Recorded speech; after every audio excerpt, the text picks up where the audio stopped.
Screen കാണാമെന്ന് confirm ചെയ്തേക്കും. കാണാം, സ്ക്രീൻ കാണാം. പെർഫെക്റ്റ്. അപ്പൊ ഇന്ന് നമ്മൾ നോക്കാൻ പോകുന്നത് ഇത് എന്താണ് അഡ്വാൻസ്ഡ് മൂന്നാമത്തെ സെഷനാണ്. ഇനി 2 കൂടെ ഉണ്ട്. അപ്പോൾ ഈ മൂന്നാമത്തിന് നമ്മൾ ഫോക്കസ് ചെയ്യാൻ പോകുന്നത് എപ്പോഴാണ് എനിക്ക് ഇൻഷുറൻസ് വേണ്ടത്. പൊതുവെ എല്ലാവരും എപ്പോഴും ഇൻഷുറൻസ് വാങ്ങിച്ചു വെക്കുക ചെയ്യുക, specially money back, endowment, ULIP അങ്ങനത്തെ.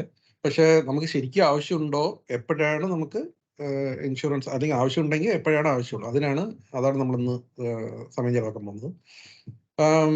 As usual, this is another simple quote, but very powerful quote. As സാധാരണയുള്ള പോലെ summary is very straightforward and simple. അതായത് എല്ലാവരും ഒരു ഇവന്റ് നടന്നു കഴിഞ്ഞ ശേഷം അതിനെപ്പറ്റി അഭിപ്രായം പറയും, അതിനെപ്പറ്റി തെറ്റും ശരിയൊക്കെ പറയുന്ന ഒരുപാട് പേര് കാണും.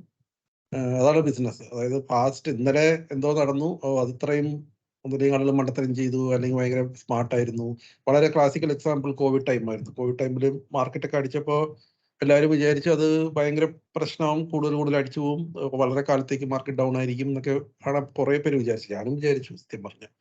പക്ഷേ അത് that came back in much quicker, faster and very big numbers, right? I mean വിചാരിക്കാത്ത അത്രയും ഫാസ്റ്റ് ആയിട്ടാണ് തിരിച്ചു വന്നത്. ആരും കണ്ടില്ല. കുറേ പേരൊക്കെ മാർക്കറ്റ് എക്സിറ്റ് ചെയ്തു, ഒന്ന് സേഫ് ആയിട്ട് എൻ്റർ ചെയ്യാന്നൊക്കെ വിചാരിച്ചവർക്ക് എൻട്രി പോയിന്റേ കിട്ടിയില്ല.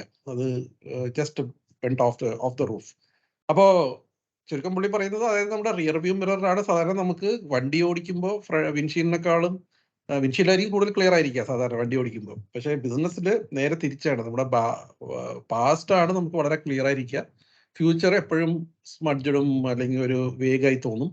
ആൻഡ് എസ്പെഷ്യലി എല്ലാവരും ഫ്യൂച്ചർ വേഗമായി കാണുന്നത് കൊണ്ട് അത് feel scared, will not be sure, certainty ഇല്ലാതിരിക്കും. അതെല്ലാം പ്രശ്നമായതുകൊണ്ട് so we will be worried, we will be always worried, and lot of people don't take action. So അതാണ് ഇതുകൊണ്ട് ഉദ്ദേശിക്കുന്നത്. Rear view mirror is always cleaner then windshield. ഇന്ന് നമ്മൾ ചെയ്യാൻ പോകുന്നത് കുറെ കേസ് സ്റ്റഡി ആയിട്ടാണ് ചെയ്യാൻ ഞാൻ ഉദ്ദേശിച്ചത്. ഇപ്പോൾ ബിജു ഉള്ളതുകൊണ്ട് നമുക്ക് രണ്ടുപേരും തമ്മിൽ തന്നെ ഡിസ്കസ് ചെയ്താൽ മതി, ബിജുയുടെ അഭിപ്രായം പറഞ്ഞാൽ മതി. ഞാൻ ഒരു 4 കേസ് സ്റ്റഡി ആയിട്ടുണ്ട്. സോ ഇത് ഫസ്റ്റ് വൺ നോക്കൂ. ഇത് നോക്കിയിട്ട് ആ ചോദ്യം ഉണ്ട് താഴെ, what do you feel is the answer, and there is no one right answer. So it can be it is also a tricky question. So എൻ്റെ മോളോ 21 വയസ്സായി, പഠിക്കുകയാണ്. ഇനി ഒരു 3 കൊല്ലം കൂടെ പഠിത്തമുണ്ട്. ആ കുട്ടിയുടെ പേരിൽ ഇൻഷുറൻസ് വേണോ, വേണ്ടെങ്കിൽ എന്തുകൊണ്ട്, വേണമെങ്കിൽ എത്ര ഷുവറായിരിക്കണം, എത്ര കാലത്തേക്ക് വേണം? The information is not sufficient to answer this question, for me at least. Very good. We do very not good. know. Actually, okay, we very do good. not know about his condition and his. If we should get a more clear picture about his financial background, his job, and what his son is going to do, at least this depends on his study, we can know how much support he has to give. Many factors are there. Okay, അത്രയ്ക്ക് കാര്യങ്ങളുടെ ആവശ്യമില്ല സത്യം പറഞ്ഞ. Okay, ഒരാളോട് join ചെയ്ത്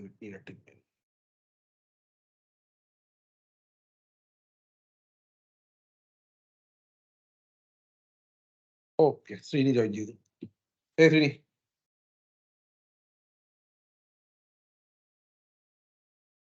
ശ്രീനി, കേൾക്കുന്നുണ്ടോ?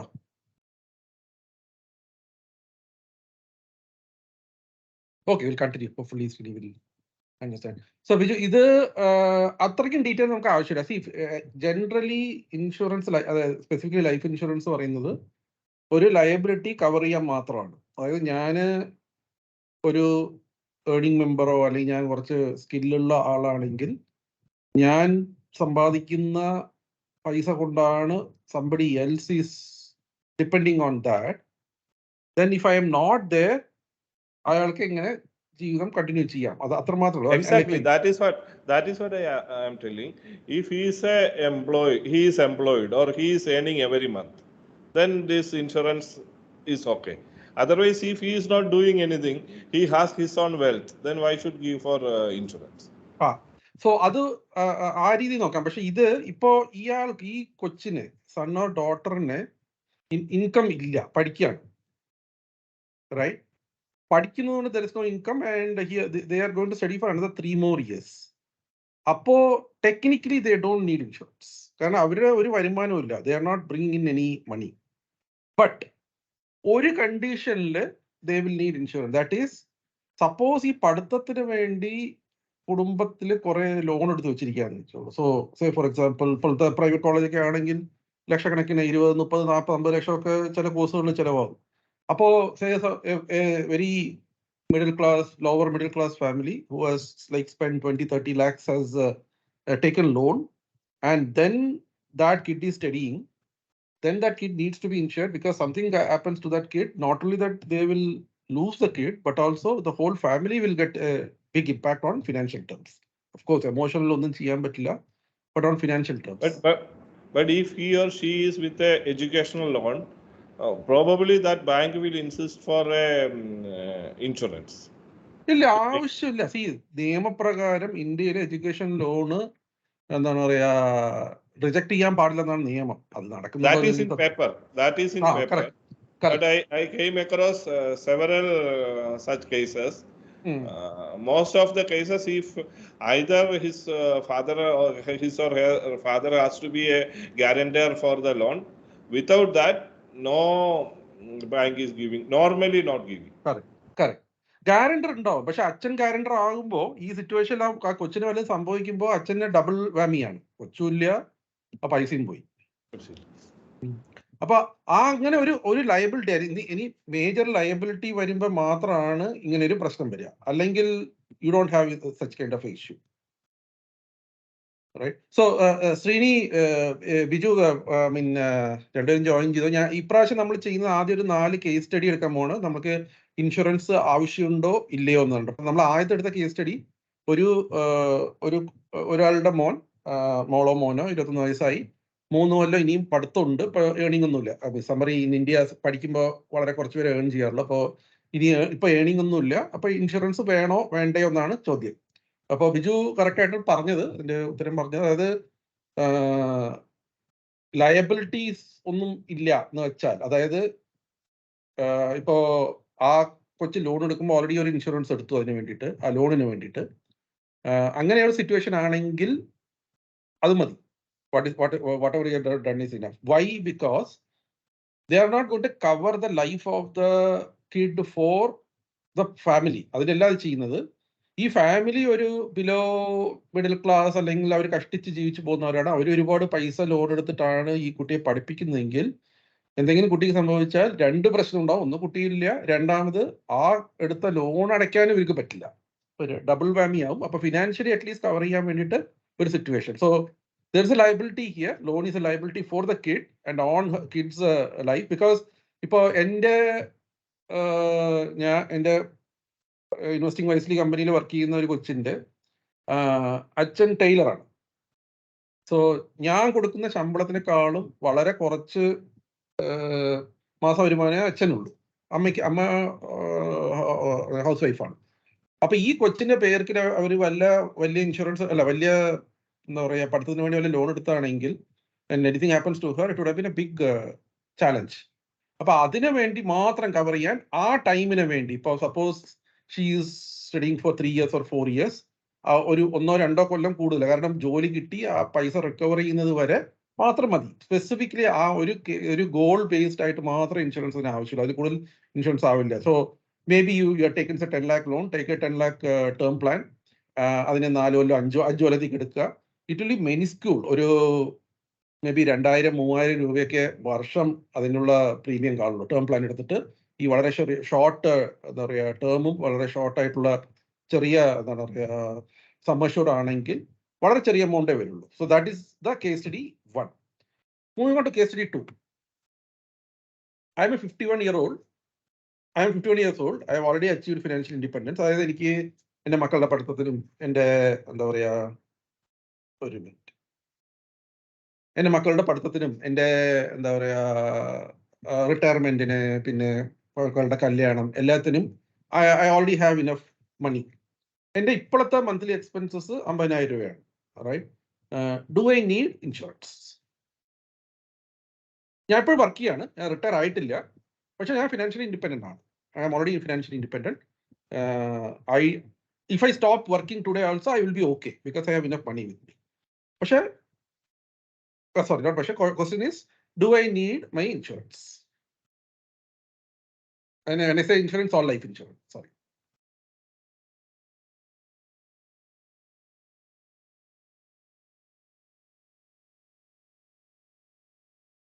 Not needed. Why?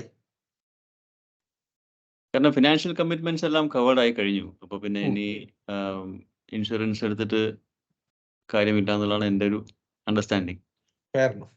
Okay. വേറെ വല്ല അഭിപ്രായം?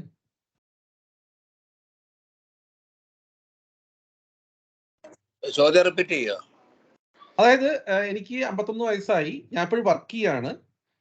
എനിക്ക് ഫിനാൻഷ്യലായിട്ട് ഫ്യൂച്ചറിൽ ഇപ്പൊ എനിക്ക് റിട്ടയർമെന്റും മക്കളുടെ പഠിത്തം, കല്യാണം, പിന്നെ എവറിത്തിങ് റിട്ടയർമെന്റ് എല്ലാം ഓൾറെഡി അതിനു വേണ്ടിയുള്ള പൈസ ഞാൻ ഓൾറെഡി റെഡിയാക്കി.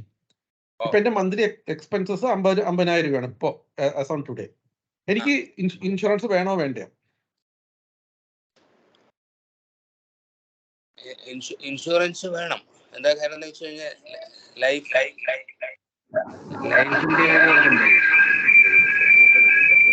എക്കോ അടിക്കുന്നു കേട്ടോ ഒന്ന്. ഞാൻ രണ്ടിടത്ത് ചേർന്നു അല്ലേ? ഓക്കെ. രണ്ട് സ്ഥലത്ത് ഞാൻ കമ്പ്യൂട്ടർ കേൾക്കുന്നുണ്ടോ? ഉണ്ട് കേൾക്കുന്നുണ്ട്. ഞാൻ രണ്ട് സ്ഥലത്ത് ഓൺ ചെയ്തു, അതുകൊണ്ടാണ് പ്രശ്നം. മൊബൈലിലും ഇതിലും. ഓക്കെ. അപ്പോ മറ്റേ നമ്മുടെ ലൈഫ് റിസ്ക് എന്ന് പറയുന്നത് ഏത് സമയത്തും ഉണ്ടല്ലോ. അപ്പോ അതുകൊണ്ട് ഇൻഷുറൻസ് കണ്ടിന്യൂ ചെയ്യണം എന്നാണ് എൻ്റെ ഒരു ഇത്. ഓക്കെ. ഓക്കെ. വേറെ വല്ലവർക്കും എന്തെങ്കിലും അഭിപ്രായം ഉണ്ടോ? വേറെ വല്ല any different of thoughts? Now both the opinions are came. Initially he told no need of insurance, but I think നമ്മൾ ഇൻഷുറൻസ് ചെയ്യണമെന്നാണ്. വേറെ ഒന്നും കൊണ്ടല്ല, അദ്ദേഹത്തിന് ഒരു 50,000 രൂപയുടെ എക്സ്പെൻസ്, മന്ത്ലി എക്സ്പെൻസ് ഉണ്ടെന്നാണ് പറയുന്നത്. അപ്പം if something happens to him, it may be for his family expense also. It is not mentioned as his own expense. So if it is a family expense, if some insurance is done, that can be mitigated. Correct. പക്ഷെ നമ്മളിപ്പോ പറയുന്നത് അവരുടെ എല്ലാ എന്താണ് എക്സ്പെൻസസിനുള്ള പൈസ already ഉണ്ട്, കയ്യിലുണ്ട്.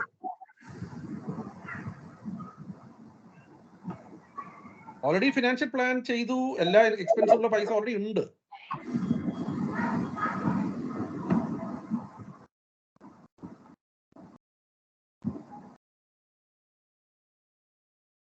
അതായത് ഫൈനാൻഷ്യലി സ്റ്റേബിൾ ഇതാണ്. ഇനി ഫിനാൻഷ്യൽ ഇൻഡിപെൻഡൻസ് എന്നാ പറയാ അതിന്. ഫിനാൻഷ്യൽ ഇൻഡിപെൻഡൻസ് അതായത് പൈസ ഇനി ആവശ്യമില്ല. ഓക്കെ. അപ്പൊ മെഡിക്കൽ ഇൻഷുറൻസ് അല്ല, കറക്റ്റ്. ഇത് മെഡിക്കൽ, ഇത് ലൈഫ് മാത്രം നമ്മൾ പറയുന്നത്. തൽക്കാലം ലൈഫ് മാത്രം നമ്മൾ പറയുന്നത്. Okay. Life okay. Term insurance വേണോ എന്നുള്ളതാണ് ചോദ്യം അല്ലേ? അതെ. അത് വേണ്ട. പക്ഷെ ഇൻഷുറൻസ് വേണം. Correct. So that's the right answer. സോ ഇത് ഞാൻ ഉണ്ടാക്കിയ ചോദ്യമല്ല. ഞാൻ കഴിഞ്ഞ ആഴ്ച നമ്മുടെ ഒരു ദർശനയുടെ ഒരു ഫാമിലിയുടെ എന്താണ് ഫിനാൻഷ്യൽ സിറ്റുവേഷൻ അല്ല ഇത് ചെയ്ത് അവർക്ക് അഡ്വൈസ് ചെയ്തുകൊണ്ടിരിക്കുമ്പോൾ ഇങ്ങനത്തെ ഒരു സിറ്റുവേഷൻ വന്നു. അവരുടെ ഒരു LIC, അവർ ഗൾഫിലാണ്. LIC ഒന്ന് അത് actually have taken very nice policies. അത് 50,000 രൂപയുടെ ഒരു പോളിസി ലാപ്സ് ആയതുകൊണ്ട് LIC-ക്കാർ ഇപ്പോൾ അവരെ അത് കണ്ടിന്യൂ ചെയ്യാൻ സമ്മതിക്കുന്നില്ല. അവർ പറഞ്ഞു നിങ്ങൾ നാട്ടിലേക്ക് വരണം, നിങ്ങളുടെ മെഡിക്കൽ ടെസ്റ്റ് ചെയ്യണം, അത് കഴിഞ്ഞിട്ട് മാത്രമേ ഞങ്ങളത് കണ്ടിന്യൂ ചെയ്യാൻ സമ്മതിക്കുള്ളൂ എന്നുണ്ട്. അത് ഏകദേശം 22,000-21,000 രൂപ എന്തോ ആനുവൽ പ്രീമിയം ഉള്ളതാണ്. അപ്പോൾ അവരത് ചെയ്യാൻ വേണ്ടി റെഡി ആയിരിക്കുകയായിരുന്നു. അപ്പോൾ ഞാൻ ചെയ്ത് നോക്കിയപ്പോൾ they are actually exceeded the money they want, they are in surplus now. അത് കഴിഞ്ഞിട്ട് ഇനി പോയിട്ട് ഇൻഷുറൻസ് എടുക്കേണ്ട ഒരു ആവശ്യമില്ല. അവർക്ക് 22,000 രൂപ ആനുവലി ചെലവാക്കേണ്ട ഒരു ആവശ്യമില്ല. So I basically told them don't renew that insurance, just leave it. ഇത്രയും കാലം കൊടുത്തു, അതിനെല്ലാം everything was good, we are happy, so don't spend further money on that. Third one, ഇപ്പൊ I will be inheriting a large sum which will make me financially independent in next few years after my parents pass away. Let us say 3 years, 5 years, whatever it is, right? Or maybe 10 years, whatever it is. Do I need life insurance?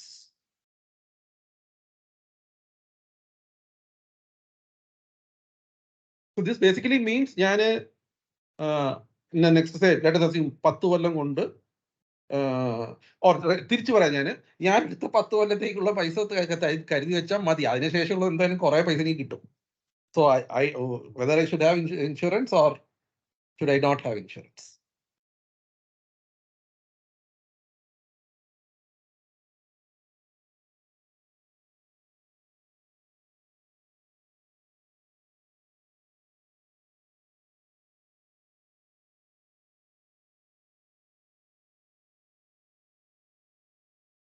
Similar think no, logic. because Sorry. Sorry. Go okay. ahead.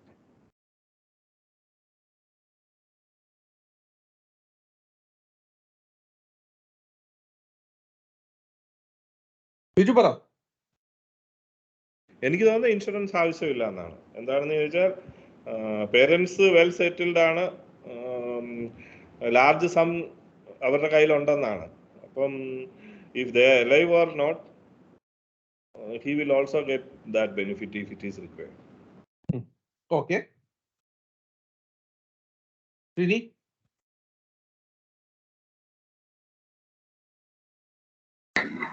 ഞാൻ നേരത്തെ പറഞ്ഞില്ലേ, അത് തന്നെയാണ്. എന്ന് വെച്ച് കഴിഞ്ഞാൽ term ഇൻഷുറൻസിന്റെ ഇതില്ല, ആവശ്യമില്ല. എന്താ വെച്ച് കഴിഞ്ഞാൽ ഇതായതുകൊണ്ട് മെഡിക്കൽ ഇൻഷുറൻസ് നമ്മൾക്ക് ഇതാണ്. മെഡിക്കൽ നമ്മൾ വരാം. മെഡിക്കൽ എന്തായാലും എല്ലാപ്പോഴും നമുക്ക് വേണ്ടതാണ്. അപ്പൊ അത് അൺഅവോയ്ഡബിൾ. അത് വരില്ല. വേറെ ആരാ ഉള്ളത്? സ്ക്രീനിൽ കാണുന്ന കേസാണോ ചോദിക്കുന്നത്? എന്തോ അല്ല, ഇപ്പൊ സ്ക്രീനിൽ ഒരു കേസ് സ്റ്റഡി കാണിക്കുന്നുണ്ടല്ലോ, അതിന്റെ ഉത്തരവാണോ ചോദിക്കുന്നത്? അതെ, മൂന്നാമത്തെ point. I will be inheriting a large sum which will make me financially independent. ഒരു മിനിറ്റ് ഞാനത് വായിക്കട്ടെ.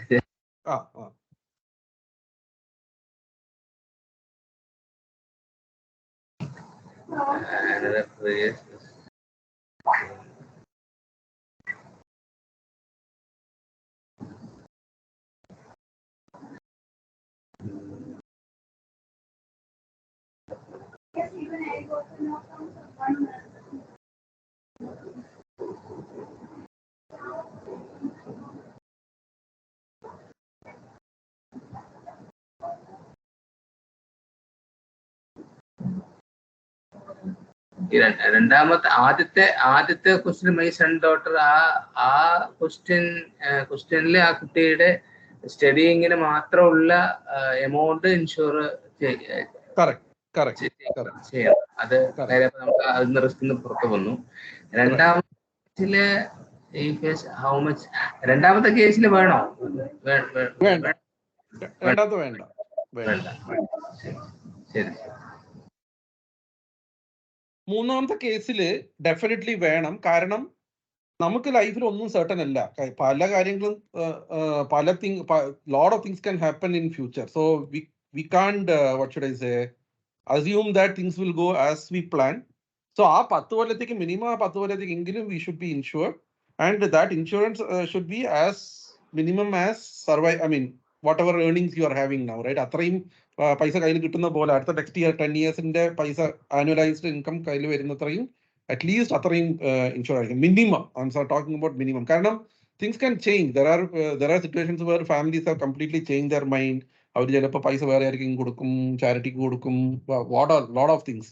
I even know cases where ആ അസറ്റൊക്കെ കോടതി പോകും, കേസിലാവും, പിന്നെ അത് തീർക്കാൻ വർഷങ്ങളോളം കഴിയും. സോ അതിൽ ഡിപ്പെൻഡ് ചെയ്ത് 100% ഡിപ്പെൻഡ് ചെയ്യുന്നത് is a very risky thing. So at least you should cover some part of it. Last one. But I have a doubt there. Because these statements are not telling I have a family or I have some dependent on me. Okay, if I assume that I am a single person, then why should I go for life insurance? Health insurance is okay. Correct. Single ആണെങ്കിൽ ബിജു പറയുന്ന case absolutely right ആണ്. Absolutely right. So okay, maybe we have to give all the assumptions. Fair enough. Generally എല്ലാവരും family എന്ന് വിചാരിച്ച് ചെയ്തതാണ്. But single ആണെങ്കിൽ it's actually not required. Absolutely not required. Single ആണെങ്കിൽ actually ഒരു കേസിലും നമുക്ക് ഇൻഷുറൻസിന്റെ ആവശ്യമില്ല. സിംഗിൾ ആണ് നമ്മള് എന്താ പറയാ നമുക്ക് നമ്മൾ ആരും ഡിപ്പെൻഡന്റ് ആണെങ്കിൽ ഇൻഷുറൻസിന്റെ ആവശ്യമേ ഇല്ല ഒരു കേസിലും. But if we have some liabilities, ഒരു ബാങ്ക് ലോൺ ഒക്കെ ഉണ്ടെങ്കിൽ അത് ആ ബാങ്കിനെ നമ്മൾ അല്ലെങ്കിൽ നഷ്ടപ്പെടുത്തിയല്ലേ നമ്മൾ ഇല്ലാതായാലാകുന്നത്. അങ്ങനെ ഒരു ചിന്ത ആരെങ്കിലും നമുക്ക് ഒരാൾ വേണ്ടതല്ലേ? നഷ്ടപ്പെടണ്ടേ? ഇൻഷുറൻസ് കമ്പനിയിലെ നഷ്ടപ്പെടുന്നല്ലെങ്കിൽ somebody has to lose that money.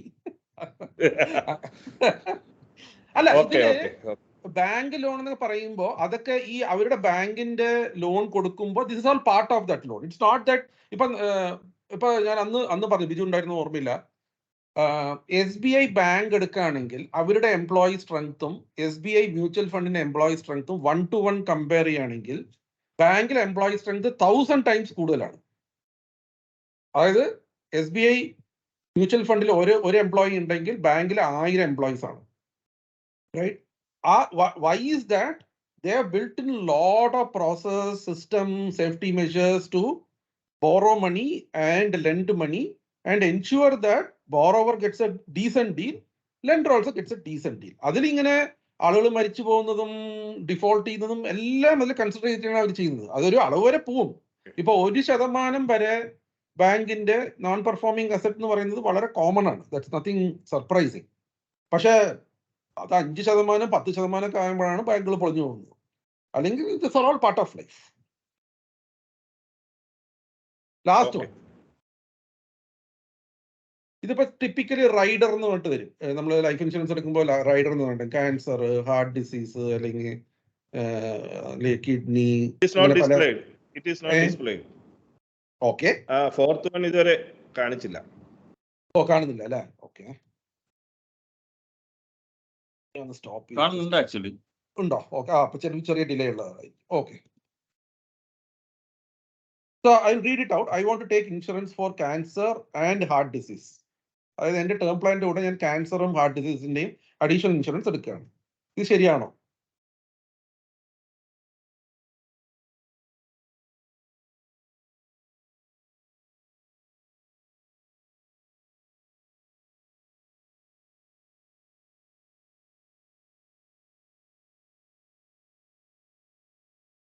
I think here also the information is not sufficient. Maybe genetical things have to be considered there. Your age has to be considered there. Very good. So അതൊരു major ഫാക്ടറാണ്.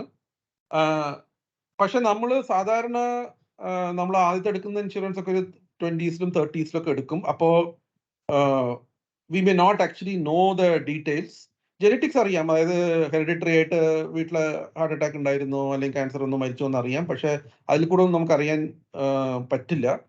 So general thumb rule is don't take any Riders like this. ഇങ്ങനെ വേണമെങ്കിൽ അത് you take A special health insurance for that. Don't take A life insurance for that. കാരണം നമ്മൾ ഇത് life insurance include ചെയ്യുമ്പോൾ അതിന്റെ പ്രീമിയം വളരെ കൂടും. And you will have to pay throughout our term policy duration, 20 years, 25 years ഒക്കെ. If you want, you are very specific, you have some family history and all, just spend that money in a term plan, in a health insurance, which is much more simpler and it is much more cheaper. Okay, so we saw a few case studies. There is one more, I forgot. So I am paying premium of 30,000. Should I stop paying premium? If yes, when? അതാണ് ചോദ്യം. It's not full question type ചെയ്തിട്ടില്ല. ഞാൻ 30,000 രൂപ term plan premium പേ ചെയ്യുന്നുണ്ട്. Should I stop paying it? Or is there a situation where I should stop paying it? When you are not earning anything. Oh, very good. Okay, very good. Okay.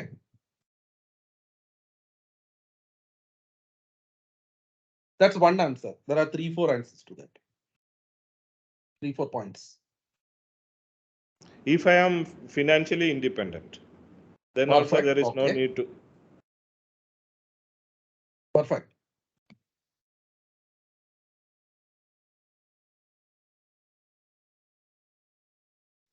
Okay, ഞാൻ ഒരു ചെറിയൊരു YouTube video കാണിക്കാം. ഒരു question ചോദിച്ചോട്ടെ മുകുന്ദൻ. നമ്മൾ ഈ financially നമ്മൾ independent ആകുമ്പോൾ സ്റ്റോപ്പ് ചെയ്യാന്ന് പറയുമ്പോൾ, അപ്പോൾ നമ്മളൊരു അൺഫോർച്ചുനേറ്റ് സിറ്റുവേഷനിൽ ഫാമിലിക്ക് ഒരു അഡീഷണൽ അസിസ്റ്റൻസ് പോലെ ഡെഫിനറ്റ്ലി ഇത് കണ്ടൂടെ? ഇതിപ്പം ഫിനാൻഷ്യൽ ഇൻഡിപെൻഡൻസിന്റെ ഡെഫിനിഷൻ എന്താണ്? നമ്മൾ പിന്നെ എല്ലാ പിന്നെ എക്സ്പെൻസസിനുള്ള ഇതുണ്ടെന്നാണ് Bundle product. അതെ. അപ്പൊ പിന്നെ എന്തിനാ അഡീഷണൽ മണി? ഒരു മേ ബി നമ്മൾ ആസ് ഒരു ട്രോമാറ്റിക് സിറ്റുവേഷനിൽ നമ്മൾ കുറച്ചും കൂടെ ഒരു സപ്പോർട്ട്, ഒരു മേ ബി ഒരു ഇപ്പം പല ടൈപ്പ് പേ ഔട്ട് പ്ലാൻസ് ഉണ്ടല്ലോ. അപ്പം say for example monthly 1 lakh ഫാമിലിക്ക് കൊടുക്കുക, ആ ടൈപ്പ് കുറച്ച് പ്ലാൻസ് ഉണ്ടല്ലോ. അപ്പം ഒരു അഡീഷണൽ ഒരു കംഫർട്ടിന് വേണ്ടി മാത്രം. അതായത് ഇപ്പം നമ്മൾ എൻ്റെ പോയിന്റ് എന്താണെന്ന് വെച്ചാൽ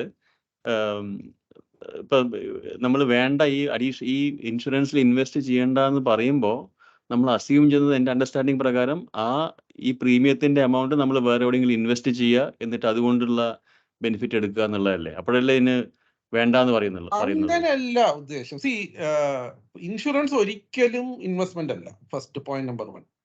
insurance is always to face a difficult situation financially, right? അത് ഒരിക്കലും ഇപ്പൊ നമ്മള് ആലോചിച്ച് നോക്കുമ്പോൾ കാർ ഇൻഷുറൻസ് ആണ് ക്ലാസിക്കൽ എക്സാമ്പിൾ. ഇപ്പൊ നമ്മൾ കാറിന്റെ ഇൻഷുറൻസ് എന്തിനാണ് എടുക്കുന്നത്? ഫുൾ ഇൻഷുറൻസ് എടുക്കുന്നു വെച്ചോളൂ, നമ്മൾ തേർഡ് പാർട്ടി കഴിച്ചോളൂ, അത് വേറെ പ്രശ്നമാണ്. അതായത് കോംപ്രിഹെൻസീവ് എടുക്കുന്നത് എന്തിനാണ്? നമ്മൾ കാർ കൊണ്ട് എവിടെയും കൊണ്ട് ഇടിക്കുന്നു, അതിനെന്തെങ്കിലും കുഴപ്പം വരുന്നു ഉണ്ടെങ്കിൽ അതിന്റെ ഒരു part of money we will get as reimburse so that we can continue driving the car. വളരെ റെയർ ആയിട്ട് ഫുള്ള് കിട്ടാറുള്ളൂ. അത് ആദ്യത്തെ 1 കൊല്ലം 2 കൊല്ലത്തേക്ക് ഫുള്ള് കിട്ടാറുള്ളൂ. അതിന് പക്ഷെ നല്ല പ്രീമിയം കൊടുക്കേണ്ടി വരും, right? So insurance is never about returns അല്ല. ഇൻഷുറൻസ് ഈസ്, ഞാൻ ഇന്നാണ് I am the breadwinner, tomorrow when I am not the, 2 major പ്രശ്നം വരും. ഒന്ന് financial, I will not get the money to pump it to the family. Second is emotional പ്രശ്നം, അതായത് I am not there as a individual. Second, ഒന്നും ചെയ്യാൻ പറ്റില്ല, nobody can solve that problem. That's family has to figure out a way to do that, right? അല്ലെങ്കിൽ ഫ്രണ്ട്സും family, extended family. First one, ഇപ്പൊ ഞാൻ എല്ലാ മാസവും ഞാൻ 50,000 സമ്പാദിക്കുന്നു, വീട്ടിൽ എക്സ്പെൻസ് ഈസ് 35,000 or 40,000 ആണ് എക്സ്പെൻസ്. അപ്പോ can I cover that 40,000 at least? Or can I get 45,000? Can I go to 50,000? കാരണം ഇനിയിപ്പോ എന്റെ മക്കളുടെ പഠിത്തം ഇപ്പൊ അടുത്ത 2 കൊല്ലം കൊണ്ട് മക്കള് ഹയർ സ്റ്റഡീസിന് പോകും, അപ്പൊ ഫീസ് കൂടുതൽ കൊടുക്കണം, അല്ലെങ്കിൽ കല്യാണത്തിന് ഒരു 1 term അതിന് കുറച്ച് പൈസ ഉണ്ട്, അതിനൊക്കെ കൂടെ വെച്ചിട്ട് can my family lead my life comfortably till they die? Or till the മക്കൾ പഠിക്കാൻ തുടങ്ങി, അവർ കല്യാണം കഴിച്ച് പോകുന്നു, ഇപ്പൊ ജോലി വാങ്ങുന്നു, എന്റെ spouse he or she has to continue surviving the same way. അതായത് പുതിയ ജോലിയൊന്നും കണ്ടുപിടിക്കാതെ ഇപ്പോൾ അതേ സിറ്റുവേഷനിൽ until death can they continue? That is the whole idea.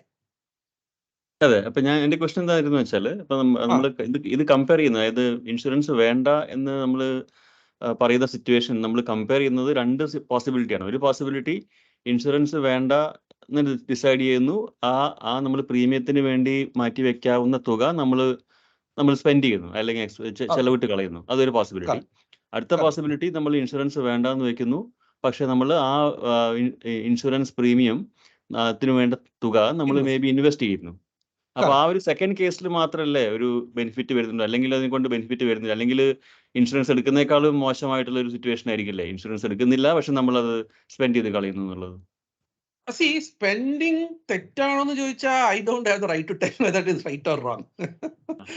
അത് ഇൻഡിവിജ്വൽ ഹാസ് ടു ഡിസൈഡ്. ഇപ്പൊ ഞാൻ ഏൺ ചെയ്യുന്ന പൈസ എന്ത് ചെയ്യണമെന്ന് I have to decide. Spend ചെയ്യുന്നത് തെറ്റാണെന്നൊന്നും പറയാൻ പറ്റില്ല. അങ്ങനെ സ്പെൻഡ് ചെയ്തില്ലെങ്കിൽ എക്കോണമി റൺ ചെയ്യില്ല.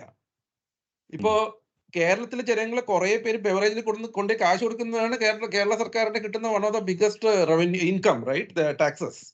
സോ കുടിക്കാത്തവർക്ക് പറയാതെ തെറ്റാണെന്ന്, അല്ലെങ്കിൽ സ്ത്രീകൾക്ക് പറയാതെ തെറ്റാണെന്ന്. പക്ഷെ അയാൾക്ക് അതാണ് സുഖം. ഞാൻ സമ്പാദിക്കുന്ന പൈസ ഞാൻ ചെലവാക്കുന്നു, നീ ആരാ എന്നോട് ചോദിക്കാന്ന് പറയും. നമ്മളെന്ത് പറയും? എന്റെ ഒരു കൊച്ച്, എന്റെ താഴെ ഇൻഫോസിൽ ജോലി ചെയ്യുമ്പോൾ ഒരു പെൺകൊച്ചിനോട് ചോദിച്ചു, എനിക്ക് ഉത്തരവില്ലാതായിപ്പോ. ഞാന് അവളെ അടുത്ത് പറഞ്ഞു, MBA കഴിഞ്ഞ് ഫ്രഷ് ആയിട്ട് ജോയിൻ ചെയ്തതാണ്. അപ്പൊ അവളെ എൻ്റെ അടുത്ത് ഇങ്ങനെ ഇൻവെസ്റ്റ്മെന്റിന്റെ കാര്യം ഞാൻ പറഞ്ഞിട്ട് പറഞ്ഞു, ഞാൻ ഇൻവെസ്റ്റ് ചെയ്യുന്നത് മുഴുവൻ ആക്ച്വലി എന്റെ നെക്സ്റ്റ് ജനറേഷന് വേണ്ടിയിട്ടാണ്, എനിക്കതൊന്നും എടുക്കേണ്ട ആവശ്യമില്ല എന്ന് പറഞ്ഞു. അപ്പൊ ഞാന് ഇങ്ങനെ എന്താ പറയാ, ഇൻവെസ്റ്റ്മെന്റ് ഇങ്ങനെ ഒരു ക്ലൗഡ് ക്രിയേറ്റ് ചെയ്തിട്ടുണ്ട്. അപ്പൊ അവളെ എൻ്റെ അടുത്ത് ചോദിച്ചു, അപ്പൊ പിന്നെ നീ എന്തിനാ ഇൻവെസ്റ്റ് ചെയ്യും? നീ എന്തായാലും ആ പൈസ യൂസ് ചെയ്യാൻ പോകുന്നില്ല, പിന്നെ നീ എന്തിനാ ഇൻവെസ്റ്റ് ചെയ്യുന്നത്? സത്യം പറഞ്ഞാൽ ഇപ്പോഴും എനിക്കതിന് ആൻസർ ഇല്ല. പക്ഷെ അത് നമ്മുടെ ഫിലോസഫിയാണ്. ഐ മീൻ, വേണോ പൈസ ചെലവാക്കുന്നോ ഇല്ലയോ എന്ന്, എത്രത്തോളം ചെലവാക്കുന്നതും ഓരോ ഇൻഡിവിജ്വലിനെ ഡിപ്പെൻഡ് ചെയ്യുന്നു. സോ പക്ഷെ അതിന് നല്ല ചോദ്യമാണ്. പക്ഷെ honestly I don't have a straightforward answer to that. But I think we have, അതായത് നമ്മുടെ ആ വാല്യൂ സിസ്റ്റത്തിൽ നമ്മുടെ നെക്സ്റ്റ് ജനറേഷനെ സപ്പോർട്ട് ചെയ്യാന്ന് പറയുന്നത് നമ്മുടെ ഒരു റെസ്പോൺസിബിലിറ്റി ആയിട്ടാണ് നമ്മൾ എടുക്കുന്നത്. അതുകൊണ്ടാണ് നമ്മൾ ഇൻവെസ്റ്റ്മെന്റ് നടത്തുന്നത്. കറക്റ്റ്. പക്ഷെ അവരത് കാണുന്നില്ലെങ്കിൽ നമ്മൾ എന്ത് ചെയ്യാനാ? That depends on individual's value system. ഇപ്പോ എനിക്ക് 2 കസ്റ്റമർ ഉണ്ട്. ഒരുത്തിന് ഒരു വലിയ ഫാം ഉണ്ട് പാലക്കാട്, 2 അപ്പാർട്ട്മെന്റ് ഉണ്ട് കൊച്ചിയില്. അതിൽ ഒരു അപ്പാർട്ട്മെന്റ് പുള്ളി താമസിക്കുന്നുണ്ട്. അപ്പൊ പുള്ളിയുടെ പ്ലാൻ എന്ന് പറഞ്ഞാൽ 2 പെൺമക്കളാണ്. അവര് വലുതാകുമ്പോൾ 2 അപ്പാർട്ട്മെന്റ് ഒരാളുടെ എഴുതി കൊടുക്കാനാണ് പ്ലാന്. അപ്പൊ ഞാൻ അവനോട് ചോദിച്ചു, ഒന്നാമത് ഇത് അവർക്ക് ഇഷ്ടപ്പെടുവോ എന്ന് ചോദിച്ചപ്പോ പുള്ളി അപ്പൊ തന്നെ പറഞ്ഞു 99%ഉം അവർ 2 പേരും ഇതിൽ ഒന്നാമത് ഡിപ്പെൻഡന്റ് ആയിരിക്കില്ല. കാരണം അവർ നന്നായി പഠിക്കുന്നുണ്ട്. ഒരാൾ ഡോക്ടർ സെക്കൻഡ് ഇയർ ആണ്, മറ്റേയാള് IAS ഒക്കെ ട്രൈ ചെയ്തുകൊണ്ടിരിക്കുകയാണ്. അപ്പോൾ അവർ നന്നായി പഠിക്കുന്നവരാണ്. രണ്ടാമത് മിക്കവാറും അവര് കൊച്ചിയിലായിരിക്കില്ല. ഡോക്ടർ പഠിക്കുന്ന ആൾ ഓൾറെഡി തമിഴ്നാടാണ്. IAS പഠിക്കുന്ന ആൾ മിക്കവാറും ഡൽഹി പോവും. സോ മിക്കവാറും അവർ കൊച്ചിയിലായിരിക്കില്ല. അപ്പൊ അവന് ഏകദേശം അറിയാം അവര് ആ 2 സാധനം അവർ യൂസ് ചെയ്യില്ല എന്ന്. പക്ഷെ ബിജു പറഞ്ഞ പോലെ അവന്റെ മനസ്സിൽ he wants to give it to them, which is perfectly fine. Your money, you can make the decision. There is nothing wrong with that. If you get happiness with that, do it. Okay, so Biju പറഞ്ഞ ഉത്തരം ഇപ്പൊ നമ്മൾ കാണാം. കുറച്ചൊരു 4 point ഉണ്ട്. So sound കേൾക്കുന്നുണ്ടോ എന്ന് confirm ചെയ്യൂ. I need to give about Aarti. She's കേൾക്കുന്നുണ്ടോ? ഉണ്ട്, കേൾക്കുന്നു. Okay, so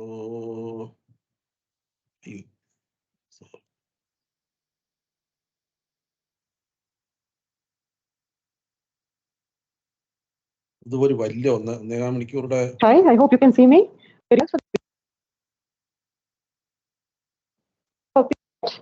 People may be deciding how to buy the product, but in the case of this, secondly, until what is 3 questions?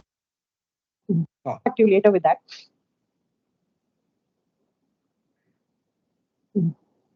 now people can. Yeah. I hope now it's clear. Yeah. So this is just the first slide, right? So if you're already paying premium for an insurance product, there are these 3 questions you should ask yourself, right? If you think you already have insurance, why do you need this webinar? So the first question is, what is the sum that your nominees will get in the event of your death, right? Do you know the answer to that? Secondly, until what age does this life cover actually last? Okay.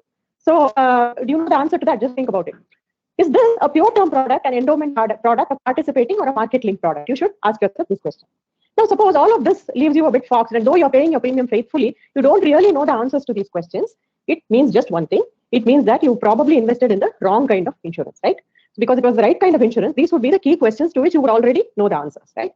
So now let's go on to what is the right kind of insurance. So I feel that having done enough analysis on this, we feel that Prime Investor, the primary purpose of taking insurance is basically to give you protection. So often you hear people saying that if you ask them, why have you signed up for this insurance plan? They'll say that to have disciplined savings. So the moment I started earning, somebody told me that sign up for this insurance, so that every year you will be saving some amount compulsorily, right?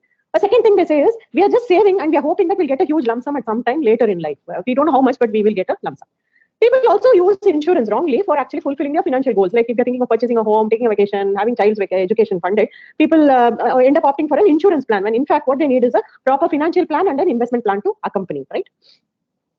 So the fourth excuse actually is the funniest. They say that, I know I've signed up for the wrong plan, but I've already paid premiums for so many years, so now what should I do? I don't feel like exiting because I'll lose that money. Now, this is the typical problem that is called the sunk cost fallacy in finance, which is basically you give undue importance to the money that you've already spent on something, though it is irrelevant, right? Just because you paid for us, should you repeat that mistake for the next 25 years or 30 years? No, right? It is throwing good money after back. So it is best that if you've signed up for the wrong kind of insurance product, you try and stop that and correct it and move to the right kind of product. So we are hoping that this webinar will help you do that. So why do you need insurance? Unless you know that first, you will not get clarity about what kind of insurance you can buy. So the primary purpose of insurance is basically protection. Okay. So what do you mean by protection? You buy life insurance in order to protect your dependents by replacing your income in the case of your untimely death, right? So if all of us die at a ripe old age of 99 or 100, we won't have dependents at that time who are looking to us, right? So it is during our working years when we actually if something happens to us, unfortunately, our income is lost to our family, that is sought to be replaced by a life insurance policy, right? Life insurance is actually not intended to make somebody wealthy at the expense of somebody's death, right? So one of the fundamental principles of insurance is actually only replacing income, and the person whose death actually results in the insurance payout should actually be earning member of the family, right? So when you think of insurance as savings, there are far better avenues for savings. Your bank deposit or a post office scheme or an NBFC FD, all of these are better savings avenues, okay? Because they give you a better return than any endowment plan that you can think of. If you want returns, really, insurance is not the place to go for it. You have to go to mutual funds, bonds, real estate, stocks, or other asset classes. For wealth creation, there is equities, right? In the long run, if you want a lump sum, if you want to become wealthy, you need a fat sum to be given to you. It's not insurance which you should be looking at. So that basically helps you ascertain that insurance is only needed for protection and nothing else, right? Many people tell you, when you ask them, why did you sign up for this costly insurance plan with such a high premium? They'll tell you, because for the tax breaks, right? In my view, you should never make an investment purely for the tax breaks. We all know how fickle the tax laws are in India. A few years ago, actually, your interest from small savings schemes were exempt from tax. That break was removed. Then debt funds were exempt from tax if you held them for 1 year, beyond 1 year. Now that has changed a lot. So whichever instrument, investment actually gives you a tax break, over time tax laws change and that tax break can go away. So I feel you should not take any investment decision purely for the tax break. There should be a core benefit from the product, and tax break can just be the icing on the cake, right? So recently also we had people who won't usually agree that tax breaks can go away. But in the recent budget, we had this proposal where the finance minister told us that if you want to avail of lower tax rates from here on, you have to give up all your existing exemptions, right? So if this kind of regime comes in also in future, we could see the tax breaks on insurance products go away. So let us not make a decision to invest in insurance for tax or for savings or for other reasons. Let us go there only for the reason which is valid, which is to protect your dependents. Once you have clarity on this objective, the term policy is the best way to achieve this, because they give you the maximum lump sum to your dependents at the lowest possible cost that you can think of. When you try to bundle insurance with investments like endowment, etc., a lot of your premium does not go towards the insurance cover; it goes towards your investment component, right? Sorry. So I'm sure all of you have heard pictures of our insurance, right? As I told you, insurance agents are all around us, and there's nobody practically who's never heard an insurance pitch. So a lot of people tell you why you need insurance, And if you see the insurance advertisements on TV also, they're full of emotional overload. They'll tell you, oh, your family, it's all sentimental pitches, right? So I thought I should start out by telling you who doesn't need life insurance, right? There are 4 categories of people, which may cover a lot of you, who don't need life insurance. First thing is, if you have no income, you don't need insurance. Why is this? Because I told you earlier that insurance, the primary purpose of it is to replace your income in the event of your death. Now, if a person doesn't have an income, where is the need to pay premiums needlessly on that person's life, right? Now, this applies to students, for example. If you're a college student who doesn't earn anything yet, there is no need for you to have a life insurance policy. If you just passed out of college, you're exploring options, again, no need, right? If suppose you quit your job midway and you're planning to take up some other personal interest, etc., you're currently not earning. So your family is not losing because your income in the event of an unfortunate thing happening to you. Therefore, you also will not need insurance, right? Secondly, if you have no dependents, suppose you're a bachelor or a spinster, you're happily unmarried, or you're just started on your first job, you plan to remain single for the first few years, many people will tell you, you immediately buy an insurance plan, but it is not necessary. Don't waste your savings simply paying premiums, because you don't have dependents. Why? Whom do you want to enrich if you die, right? You don't want a stranger to get a lump sum in case you're not there, right? Just enjoy your money, don't have insurance. Secondly, if you're double income, no kids, and both of you are working, you don't have anybody to take care of, like elderly parents, you don't need insurance. Sometimes in our late 40s or 50s, some of us have earned enough and have a substantial nest egg, we have earning children. We don't have any dependents who will actually be financially deprived if we are not around, right? So in that case also, you don't need insurance. Let's talk of retirees. Now, many people in India actually think of insurance only when they get to their 40s or 50s. They'll say, now if something happens to me, let my dependents let people in my family get a large lump sum. This is a very wrong strategy, because when you take a term insurance plan in your 50s or 60s, it costs 4 to 6 times what it would have costed when you were younger, right? So I've just given an example of one plan here, HDFC Click to Protect. So at 35 years, if you signed up for this plan, the premium is 18,600 rupees. Same thing 20 years later, it costs you 65,600 rupees. Clearly in your 50s, instead of taking up that insurance plan, if you just save the money and leave it to somebody, they will be very happy, right? No need to give it to an insurer unnecessarily. The fourth category are the lucky ones who have such a large net worth that in the case of their death, they can leave their savings and investments to their heirs and they can live very comfortably. Such people do not need insurance either, right? So if you fall in one of these categories, you can probably quit the seminar right now and go and enjoy yourself on a Saturday morning, right? So the only exception to these rules is that if you have large liabilities, so you may be a retiree, you may be a student, if you may be a wealthy person, but if you have large loans which will have to be paid by your family in the event you're not there, then you will need insurance to cover those liabilities, right? Now, there's a nice fun fact on the side which I've put up, which says some insurers even offer life covers for your child. Now, this is quite an appalling concept in my opinion, because who would want to benefit financially from their child's death, right? But insurers do actually in India sell such products, and I myself know LIC products which actually offer cover for your child. They'll say, let me use a bit of Tamil here. They'll say that, sir, if you buy this term insurance cover, it romba cheap power. So they say that the premium will be much lower if you take a cover for your child rather than for yourself. This is such a stupid pitch because obviously you're not worried about your child leaving you deprived of your financial security, right? It is your child which needs to worry about your death, right? Coincidentally, one of the insurance guy actually told me the same thing. Not a child, but a 17, 18-year-old. When I was arguing with him saying that my customer has already retired, why does he need and all, then he said, okay, I let him take it on his kid's name. She's only 18 or 17. The premium will be low. Okay, so I will publish this video. This is a decent website, Prime Investors. They are kind of, like Value Research, they're neutral guys. They have a channel. They keep publishing videos. This is actually a very long video, 1 hour, some 10 minutes or something, 1 hour, 20 minutes kind of thing. In fact, the last 20, 25 minutes, they have actually question and answers. That is pretty good. A lot of very practical and on the ground kind of questions. Now, let me take you through another couple of more slides, which I have. See, life insurance, you will know most of these things, but just to recollect or dust off the dust, there is term plan, which is only I will get money when I die. My family will get money when I die. That's very simple. That's the only plan we should all buy. No other plan we should look at. Of course, you will keep losing money year after year after year, but that has the lowest premium. That is the cheapest premium. And I'll show you a slide on what is the premium for that later. So there no other plan is as cheap and as efficient as a term plan. Right? Whole life insurance, still when you die, you'll get, your family will get some money, all those things. Endowment plan, you know, some period they'll get back money back, you know, 5-year, 10-year, 15-year, they'll get back money. Savings and investment plan. This is a classical one which is sold. Retirement plans. So this retirement plan is kind of a taking this wine and putting in a different bottle. Instead of giving it in one shot, they'll give you it a little piece by piece later. Unit link plans are directly you will invest everything in the stock market, or you can choose where to invest. You can invest in stock market, you can invest in debt. But the first 5 years or so, they will take around 5 to 6% of your returns as their fees. So that means you literally get nothing for the first 5 or 6 years, because generally you get 7-8% returns, right? After that 6% is taken away, then what do you get? You get nothing. And after that, if you get some return, you are lucky. That's it.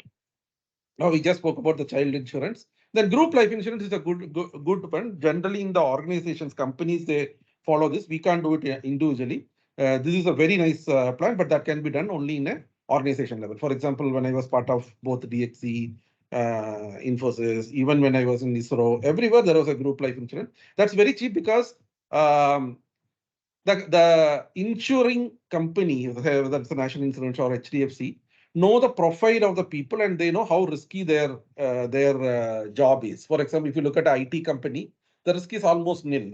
I mean, nothing, no artificial thing can come and kill people. So they can actually keep the policies very cheap, and especially when the company is young. So if you look at most of the Indian IT companies, their average age will be like 26, 27, 28. Some of them may be even lower than that.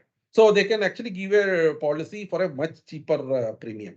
But if you go to a highly, say, to a Jamnagar, Reliance, petrochemical plant where the average age of the employees is like 40 years or 45 years, probably the premiums are going to be higher there, right? So that's why it's much more efficient for companies to give group insurance. Now, absolute no when you're taking any insurance. First of all, tax purpose. She also mentioned this. Never ever take insurance just to save tax. If you're taking insurance for the purpose of insurance and coincidentally you can show it for tax saving, that's perfectly fine. Nothing wrong with that at all. That's, I need to take an insurance. Say I'm covering 50 lakhs, 1 crore. I'm going to pay 20,000 this year as premium, and I will show that as a tax saving instrument. That's perfectly fine. Nothing wrong. Not the other way around. Like that I need to pay 30,000 as PM just to show it as a tax saving instrument, but I already have enough insurance. No, absolutely don't do that. Never do it as an investment. We talked it multiple times. Never do it for the child. And in bold lines. If you are getting back money from the insurance company when you are alive, that is a bad plan. So when anything which is happening like this, that's a bad plan. Obviously the returns, all those things will be very low. Somewhere between 4.5% to 6% is what the best case scenario will get. But the problem with this is not even that. The problem with this is we are still a emerging economy. We are bound to have economic trouble in our economy once in a while. So if you go back, say last 30 years in India, 30 years, the reason is that's when 91, 92 is when our economy opened up. And after that, India is a very different economy before that, right? Not control, no license Raj, all those things. If you look at last 30 years, there are at least 2 or 3 periods of somewhere between 2 to 5 years where inflation was in double digit. So last Congress government itself, for 4 years, inflation was double digit. It went almost 12, 13% and all. So you're getting a return of 5%, 6%, and the inflation is around 12, 13%. You are actually losing 6, 7% every year, right? And here, once you enter this contract, it's a very long term, 25-year, 30-year, 40-year contract. You cannot get out of it. Of course, you can get out of it, but then you will lose all the history, right? You don't get anything beneficial. So you are getting locked. And look at the countries, our neighbors like Pakistan, Sri Lanka and all. If one term comes which is really bad, some government comes which is really bad, that's good enough to wipe out all your lifelong plan. So if you are depending on an instrument or a locked-in instrument, assuming that after 30 years, 40 years, I will get 7% return, it's extremely dangerous. That's one of the highest risk you are taking in your financial life itself. Now, other than life insurance, there are many other kind of insurance. Motor insurance, we also all know. Health insurance, we all know. There is travel insurance. You are traveling domestically or international, you are supposed to take travel insurance. Especially when you're traveling international, you are supposed to have decent amount of travel insurance, probably in 50 lakh, 1 crore range. There is property insurance. I think some of the people would have realized this after 2018 floods in Kerala. There is property insurance. There is even mobile insurance. People buy very expensive mobile. Those can be insured. Even a cycle can be insured. Besides insurance, I forgot what this is. So there are multiple. You can insure your house. You can insure your equipments, electrical equipments in your house. One of my friend in Bhubaneswar, one day there was a spike in power and all these electrical equipments got burned. Fridge, TV, washing machine, everything he lost. It was like a 2 or 3 lakh bill for him because he had to replace everything. So almost whatever assets you can find, everything can be insured.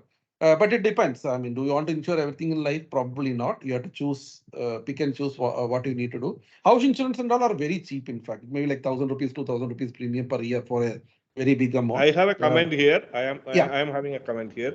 I am using this household insurance maybe for last 10 years and I have benefited many times.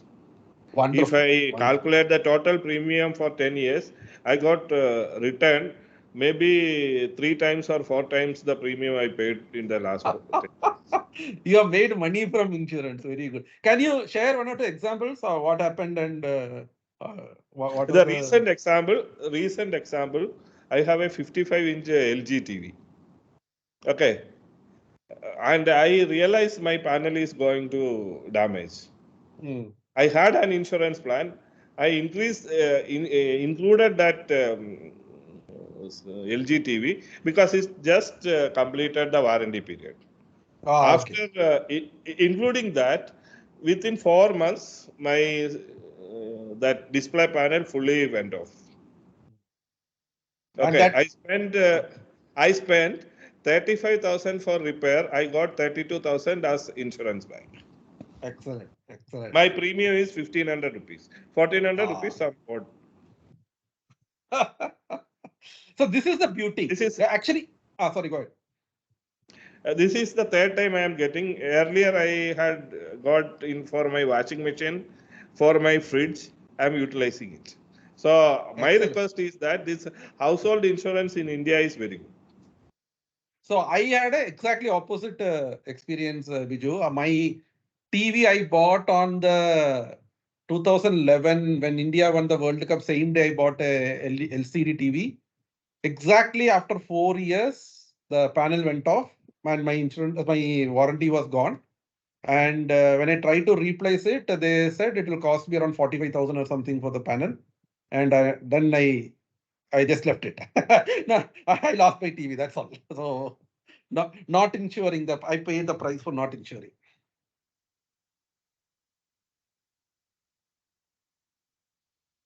Actually, it is very cheap. Like Vijay is telling, 1,500, 1,500 is nothing, peanut. Probably one dinner outside or something. It's very, very, very useful. Move on. This is probably my last slide. Just to give an idea of the term plans. What you see here is the sum assured, 50 lakhs, 1 crore, 2 crore and all. I mean, 4, 5 crore you can forget. I think you should, whatever customers I have seen, I don't think anybody needs more than 2 crore premium. And you can see the amount it's going up, right? From 25, it's 16,000. When it goes to 55, becomes 75,000. And it normally jumps. Normally, the way it jumps is when you have the 5-year, there are 5-year slabs. So the moment you hit 30, it will jump from 16 to 19. The moment you hit 35, it will jump from 20 to 24, 40, 29, 45, 38. This is little old, almost 1 year old. But I don't think significantly this would have changed. Maybe another couple of thousands could have gone up, but not significantly. So if you're take as early as possible. Term plan again, this is only term plan. Take it as early as possible. And only take term plan, nothing else. And these are all the conditions which are insured, non-smoker, male, graduate, income of 15 lakhs, coverage till 60 years, kind of stuff. We have time. Okay, we have 4 minutes. I have another short, it's actually not a short video, but I'll show you the glimpse and then you can look at it when you find time.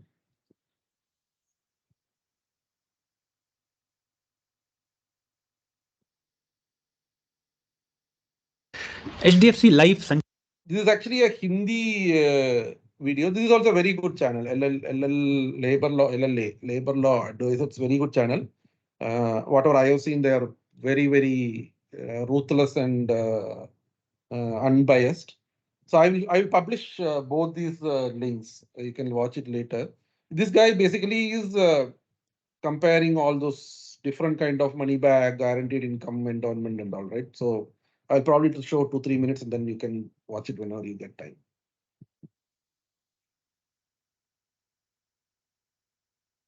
सोचा कि हमको कुछ ऐसा नाम रखना चाहिए जिसको सुनते ही लोग बावले हो जाएं, तो नाम रख दिया गारंटीड मैच्योरिटी, फिर guaranteed life long income, double income, money back plan या फिर संचय माइनस और अशोर्ड वेल्थ प्लान जिसमें वेल्थ को छोड़ के सब अशोर्ड है और इसकी गारंटी मैं लेता हूं। ऑन अ सीरियस नोट, आपको पता है 2 ही मेन प्रॉब्लम है इंडिया में। एक तो ये प्लान्स बेचने पर 25% के कमीशन मिलते हैं एजेंट्स को, तो उनके पास बहुत अच्छा मोटिवेशन है ये बेचने का। दैट डजंट मीन वो प्लान आपके लिए सही है। और जो बैंक के रिलेशनशिप मैनेजर्स होते हैं, अगर वो भी ये प्लान नहीं बेच पाते हैं और टारगेट अचीव नहीं कर पाते हैं, तो उनको भी मिसट्रीट किया जाता है, उनके इंसेंटिव रोक लिए जाते हैं। ये तो है एक प्रॉब्लम। दूसरी प्रॉब्लम आप लोगों की है। किसी के भी कहने पर, स्पेशली अगर उसने गारंटीड इनकम या डबल इनकम बोल दिया, तो आप अपने मेहनत से कमाए हुए पैसों को कहीं भी लगाने को तैयार हो जाते हैं, which is very irresponsible of you. और ज्यादातर लोग जब ऐसा कर लेते हैं तो वो प्राउड और फील करते हैं, ये सोचिए कि मैंने मेरी फैमिली के लिए वो सब कर लिया है जो एक रिस्पांसिबल आदमी या औरत को करना चाहिए, जबकि आप बहुत ही उल्टा सोच रहे हो। आपने कुछ भी नहीं किया है अभी अपनी फैमिली के लिए, अगर आपने कोई ऐसा प्लान ले लिया तो। और ऐसा मत समझो कि मैं सिर्फ आप लोगों की डांट लगा रहा हूं। डांट तो मैं लगा रहा हूं, बट मैं खुद की फैमिली को भी इंक्लूड कर रहा हूं। मेरे पापा के पास भी 2009 से चली आ रही एक एंडोमेंट पॉलिसी है। उस टाइम पे मैं बहुत छोटा था, 9th क्लास में था, और YouTube पे भी कोई इतना फाइनेंशियल अवेयरनेस थी नहीं जितना आज 2020 में है। तो मैं अपने पापा को ब्लेम नहीं करूंगा, बट मैं उस पॉलिसी के कुछ शॉकिंग ट्रुथ आपके साथ शेयर करूंगा। अभी ऐसी सिचुएशन है कि मैंने वो बंद कर दी तो 1 लाख रुपए का नुकसान है, और फिर ये भी बताऊंगा कि क्या मैं 1 लाख का नुकसान उठाकर भी इसको बंद करवाना चाहता हूं या अब इसको कंटिन्यू करवाना पड़ेगा। तो मेरा बायस तो आपको क्लियर है, I am 100% against these policies, but फिर भी ट्रांसपेरेंसी के साथ मैं आपके सामने सारे फैक्ट्स रखूंगा। उसके बाद मुझे आपसे एक बहुत इंपॉर्टेंट बात करनी है, और ये मेरे फ्यूचर का सवाल नहीं, आपके फ्यूचर का सवाल है। बट फर्स्ट थिंग फर्स्ट, पहले समझते हैं what is endowment, money back, guaranteed income, double income, blah blah blah, all the plans. तो ये सारे के सारे प्लान्स आपको कोई ना कोई इंश्योरेंस कंपनी देती है। अब इंश्योरेंस कंपनी दे रही है तो इन प्लान्स में एक लाइफ इंश्योरेंस कंपोनेंट आपको जरूर मिलेगा, और साथ में इन्होंने कॉम्बो बना दिया इन्वेस्टमेंट को जोड़कर। अब जैसे कोल्ड कॉफी विद आइसक्रीम होती है, वेरी हार्ड टू से नो टू, वैसे ही इंश्योरेंस प्लस इन्वेस्टमेंट होता है। ये यूलिप से कैसे डिफरेंट है? मैंने आपको यूलिप के वीडियो में बताया था कि जो भी आपका इन्वेस्टमेंट है वो मार्केट लिंक्ड है, मतलब वो फंड जैसा परफॉर्म करेगा उस हिसाब से आपके रिटर्न्स बनेंगे। बट यहाँ पे आपको जो मिलने वाला अमाउंट है वो पहले से डिसाइडेड है, क्योंकि इसमें लिखा है गारंटीड इनकम, डबल इनकम। तो आपको पहले दिन से ये पता होता है कि मैच्योरिटी पे आपको क्या क्या मिलने वाला है, और साथ में एजेंट डालेगा 2 चेरीज ऑन टॉप। नंबर 1 ये टैक्स फ्री इन्वेस्टमेंट है। नंबर 2 सर ये गारंटीड इनकम तो है ही है, बट साथ में कंपनी एनुअल बोनस भी डिक्लेयर करती है, तो जो भी आपको अमाउंट मिलेगा वो इस गारंटीड अमाउंट से एनीवे बहुत ज्यादा होगा, बहुत ज्यादा सर। तो 1 बाय 1 करके सारे पॉइंट देखेंगे। सबसे पहले बात करते हैं लाइफ इंश्योरेंस वाले कंपोनेंट की। और जब भी लाइफ इंश्योरेंस की बात आती है, मैंने आपको 2-3 बार बता दिया ऑलरेडी, आपको अपने आप से बस एक सवाल पूछना है कि मैं कल मर गया तो मेरी फैमिली को कितना पैसा चाहिए, वेरी ब्लंटली। और इसका आंसर है आप जितना एक साल में कमाते हो आफ्टर टैक्स, यानी आपके जो हाथ में पैसा आता है एक साल में, उसका मिनिमम 10 टाइम्स। मतलब आप अगर 10 लाख रुपए कमा रहे हो तो आपके पास 1 करोड़ का लाइफ कवर होना चाहिए। मैक्सिमम आप जा सकते हो 25 गुना यानी 2.5 करोड़ तक, डिपेंडिंग ऑन कितना प्रीमियम आप अफोर्ड कर सकते हो। बट हर इंसान जो 10 लाख कमाता है उसको मिनिमम 1 करोड़ का इंश्योरेंस लेना चाहिए, ताकि अगर कल को उसकी डेथ हो जाए तो फैमिली सेम लाइफस्टाइल मेंटेन कर सकती है आने वाले 10 सालों तक। बच्चे आराम से स्कूल जाते रहेंगे, घर का खर्चा आराम से चलता रहेगा। अब मैं आपको जरा ये दिखाता हूं कि इन एंडोमेंट प्लान्स और मनी बैक प्लान्स में कितना लाइफ कवर आपको मिल रहा है और उसके बदले कितना प्रीमियम पे करना पड़ेगा आपको। तो मैंने खोला है HDFC लाइफ का संचय प्लस प्लान, जो कि काफी फेमस है, और मुझे फ्रैंकली ऐसा लगता है कि यहाँ पे प्लस की जगह माइनस होना चाहिए। यहाँ पे मिनिमम प्रीमियम तो 30,000 रुपए है, बट मैं टाइप कर देता हूँ चलो 50,000 रुपए, थोड़ा सा लगना चाहिए यार, अमीरी वाली फील आनी चाहिए। व्यू बेनिफिट पे जाएंगे तो ये मुझे बता रहा है कि अगर मैं एक साल में 50,000 रुपए का प्रीमियम दूंगा तो मेरा जो सम अश्योर्ड है वो 6.5 लाख रुपए है। सर ये लाइफ कवर नहीं है, ये बहुत बड़ा एहसान है जो ये कंपनी मुझ पर कर रही है। क्या कीजिएगा आप इतनी धनराशि का? तो पॉइंट नंबर 1, अगर मुझे 1 करोड़ का इंश्योरेंस चाहिए तो this is nowhere close to that amount. Point number 2, ये बहुत एक्सपेंसिव इंश्योरेंस है, क्योंकि अगर आप 25 साल के हो और आपको 1 करोड़ का इंश्योरेंस चाहिए टर्म प्लान में, तो आपको एनुअल प्रीमियम देना पड़ेगा मात्र 10 से 12,000 रुपए, और ये उसका 5 गुना प्रीमियम है। और यहाँ पर एक छोटा सा मॉडिफिकेशन है, ये कह रहे हैं कि अगर मैं 44 की एज में मर जाऊंगा तो मुझे 12.5 लाख रुपए मिलेंगे, और अगर मैं जल्दी मरा तो मुझे 6.5 लाख रुपए मिलेंगे। एज इफ कि मैं डिसाइड करके मरूंगा मेरे को कौन सी एज में मरना है। और ये एज के साथ जो आपका मैच्योरिटी अमाउंट बढ़ रहा है वो इसलिए नहीं बढ़ रहा है क्योंकि आपका लाइफ कवर ये बढ़ा रहे हैं, ये इसलिए बढ़ रहा है क्योंकि ये कॉम्बो प्लान है, इसमें आपका इन्वेस्टमेंट भी है, तो जितना लेट डेथ होगी उस हिसाब से जो अमाउंट बनेगा वो मिलेगा डेथ पे। ये मेरे पापा का मैक्स लाइफ का एंडोमेंट प्लान है, इसका एनुअल प्रीमियम है 20,000 रुपए, और इसमें लाइफ कवर मिल रहा है मात्र 2,14,000 रुपए। लाइफ कवर नहीं, एहसान है।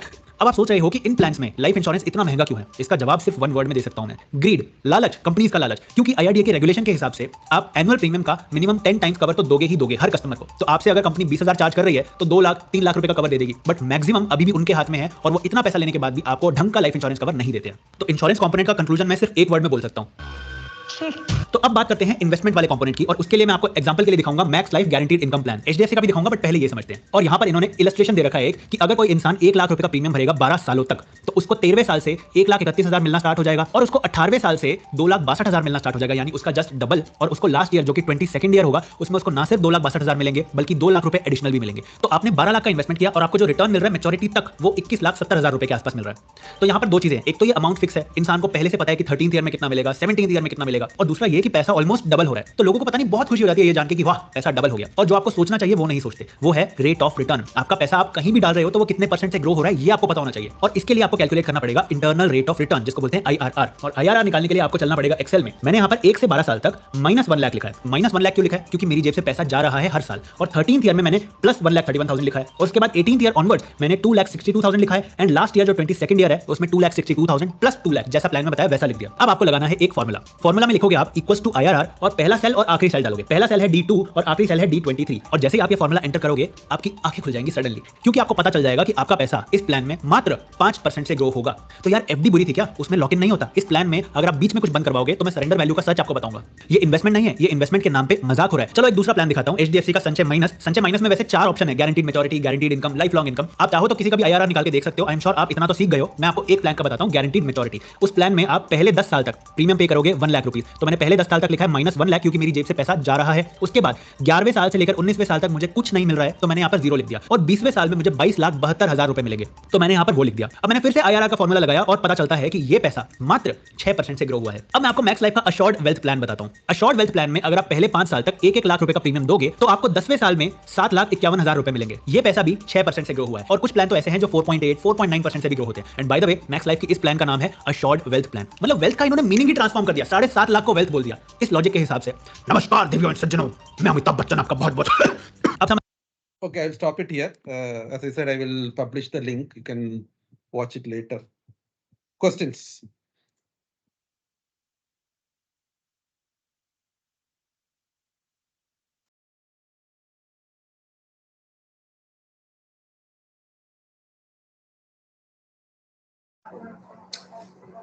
ഞാൻ ഈ ഇൻഷുറൻസിന്റെ അർത്ഥശൂന്യത നമ്മള് കുറെ വർഷങ്ങൾക്ക് മുമ്പ് മനസ്സിലാക്കി.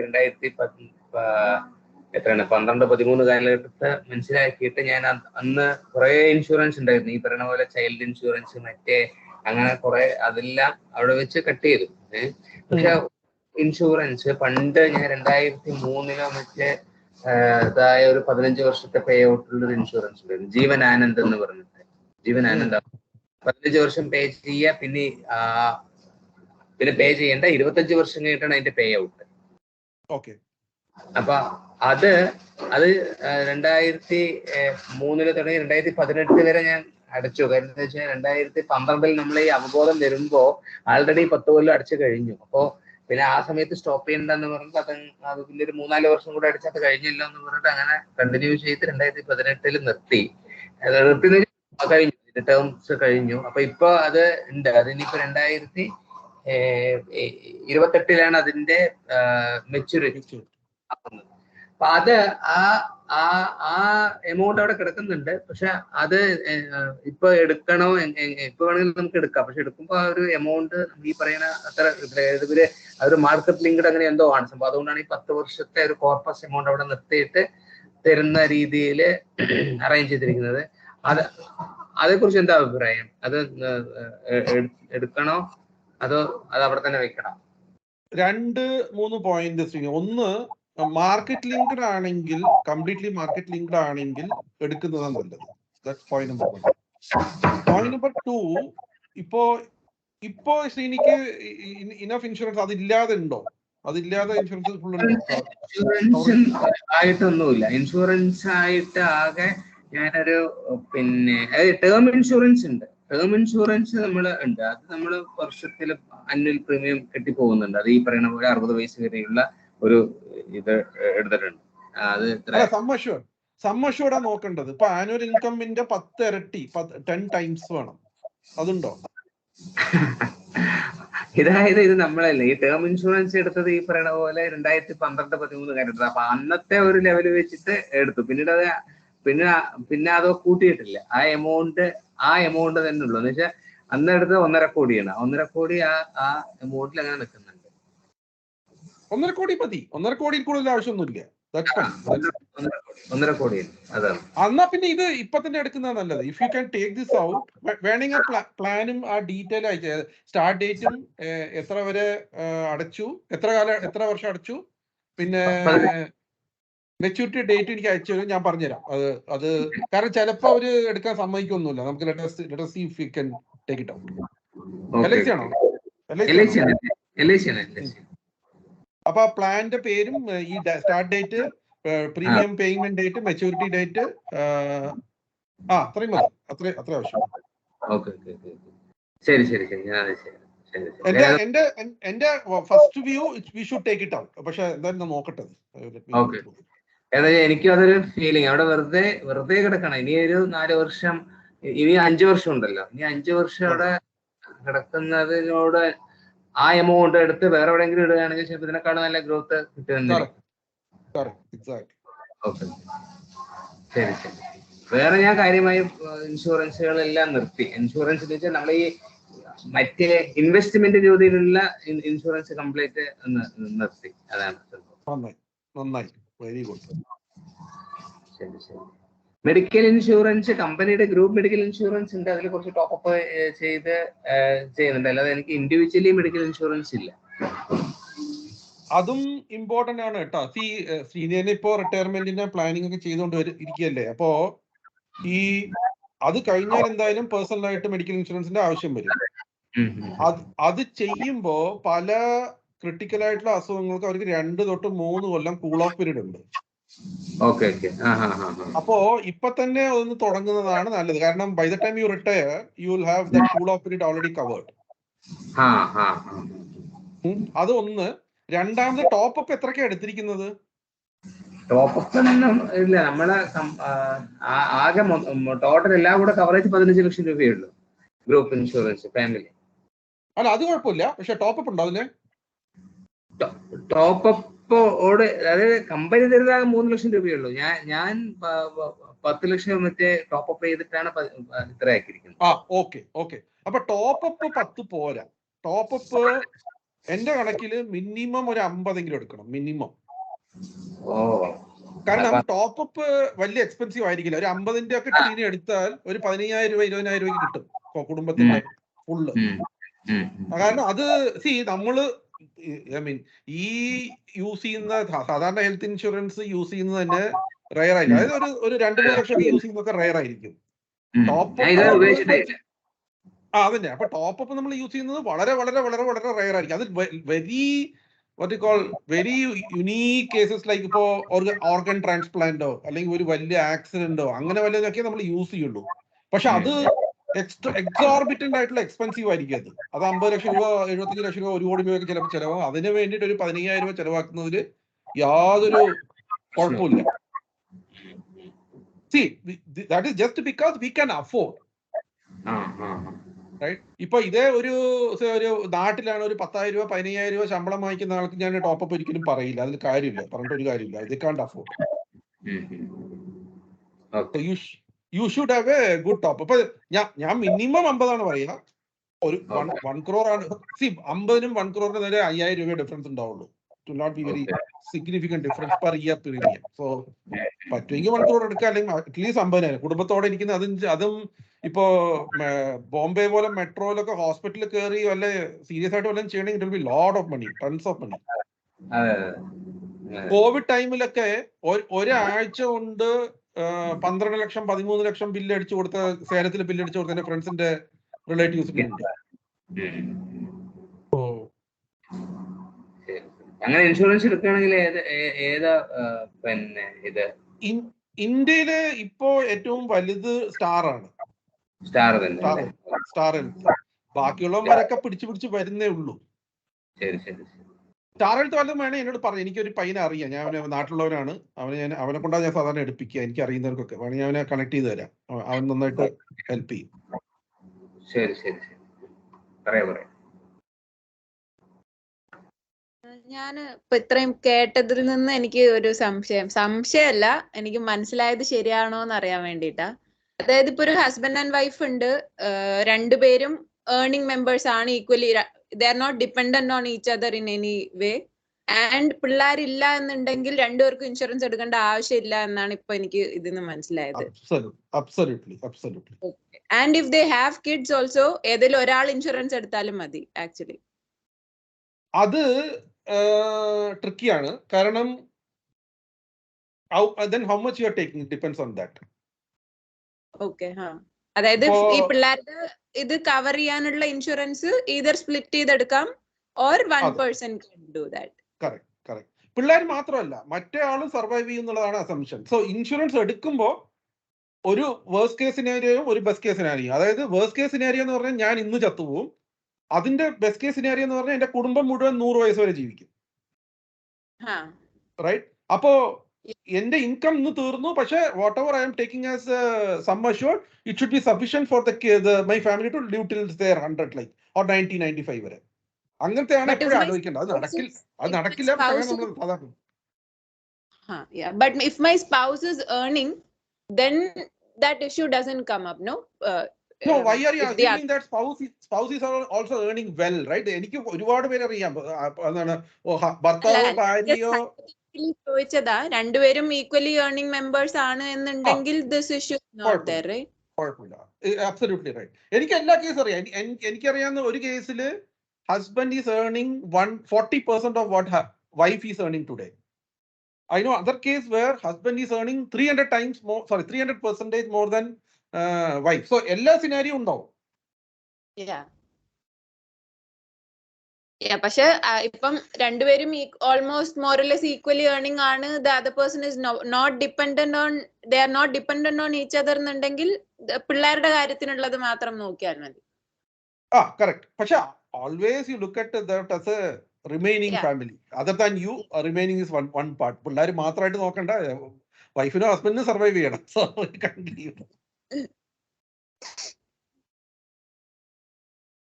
പിള്ളേർ നമ്മൾ എപ്പോഴും സെൻഡി ആയി പോകും. പിള്ളേർ മാത്രമല്ല, മറ്റൊരാൾക്ക് ജീവിക്കണ്ടേ.